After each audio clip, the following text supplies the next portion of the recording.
right, thank you, Steph. Happening now, protests which canceled GO train service on part of the Lakeshore West line, catching a lot of people off guard this morning. And here's the thing, there's no word on when these protests will end. So let's get live to our Tammie Sutherland standing by, talking to commuters as well with how they're reacting this morning, Tam.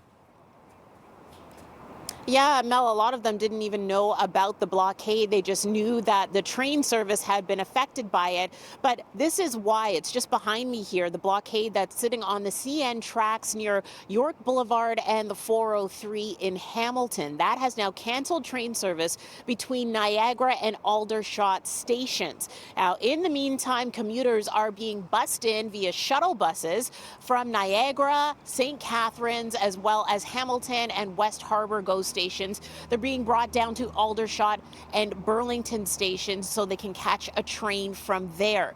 And we just came from Aldershot station. We spoke to a few passengers there, some people who were getting off of a shuttle bus from Hamilton.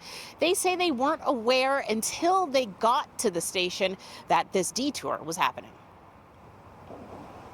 I was about going upstairs, and someone who we normally take the train together in the mornings just told me that they had cancelled the train from Hamilton. So I was a bit surprised, but what could I do? I didn't. I got to Hamilton, nothing was on the screen, so I checked the app and it said that the train wasn't running, so hopped on the bus. I'm on side with it, but then it affects everybody, right? So it's the whole country's at a standstill, so like sort it out, right? Now, this blockade was set up just a few hours after another blockade near Belleville was dismantled by the OPP. Now, there is a group on Facebook called Wet'suwet'en Strong.